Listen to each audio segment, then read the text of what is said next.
Bonjour, c'est Brockenters et je vais vous présenter toute la petite travail que j'ai pu faire d'occasion. Eh, vous m'entendez? J'ai aussi complété ma collection Marini. On en parle avec l'ami Jules dans RDDT. Marini, on adore, on kiffe Marini. Eh bien, j'ai trouvé sur Rakuten, anciennement Price Minister. Je veux dire Price Minister parce que Rakuten, ça me mêle un peu. Donc j'ai acquis chez deux acheteurs différents. Donc déjà, premier acheteur, le tome 6 et 7 du Scorpion. J'en ai eu pour 6 balles les deux, en tout. Avec les frais de port, j'en ai eu pour 8 balles à peu près, 8-9 balles. Donc ça reste quand même moins cher qu'un tome 9. C'est du Scorpion, c'est du Marini. Même si on n'en a pas dit que du bien avec l'ami Jules par rapport au scénar, à mon sens, si on commence la série, si on aime Marini, le Scorpion, c'est à prendre les gars.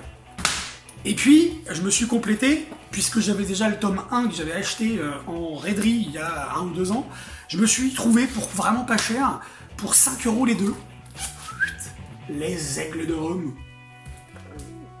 Ici, tome 2, ici, 33. 5 balles, les deux. Le tome 9, ouais, ça doit être du 15 balles, un truc comme ça, parce que c'est du bel ouvrage, hein, c'est du grand format en BD franco-belge. Chez Dargaud, on a du Marini pure souche, donc vous voyez bien, en termes de dessin, les gars, les filles, on est surtout sur du grand Marini, hein. C'est Marini tout seul, hein. On reste sur du Marini classique, mais quand on aime regarder Marini,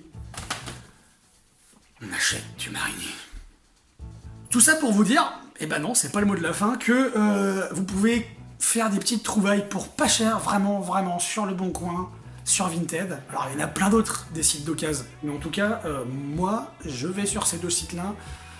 Le service qu'on a avec les vendeurs, qui ne sont pas des pros, hein, c'est des particuliers comme vous et moi, il est top, vraiment. J'ai, pour l'instant, hein, je touche de la peau de singe, pour l'instant, j'ai jamais eu de problème. Après, il y en a qui sont plus ou moins délicats. Il y a aussi un autre détail dont je voulais vous parler, petit bonhomme, petite bonne femme, c'est que Vinted, l'acheteur va mettre une note au vendeur. Le vendeur va mettre une note à l'acheteur. En général, on communique avec le petit bonhomme. D'accord? Et ben, selon le degré d'agréabilité de la conversation,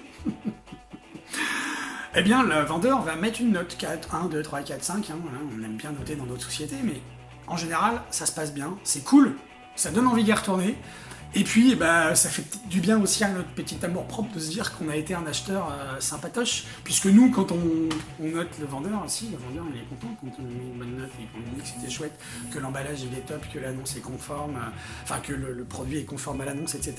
Donc voilà, moi, je vous embrasse, je suis en pleine forme là, demain c'est la pré-rentrée, donc la vidéo elle sortira, je serai déjà rentré avec mes élèves et tout, ça sera génial. Je vous dis les gars, l'important, c'est pas forcément d'aller sur Vinted ou sur Le Bon Coin, c'est de lire ce qu'il y a derrière moi, c'est de lire ce que vous trouvez en raiderie, ce que vous trouvez sur Le Bon Coin, ce que vous trouvez sur Vinted. C'est aussi de lire des romans, des BD, des comics, de lire les consignes aussi surtout, parce que si vous lisez pas les consignes, vous comprenez pas ce qu'il y a à faire dans l'activité, et le prof il aime pas ça. Surtout que c'est écrit noir sur blanc. Monsieur, qu'est-ce qu'il y a à faire? Allez, tchou les enfants!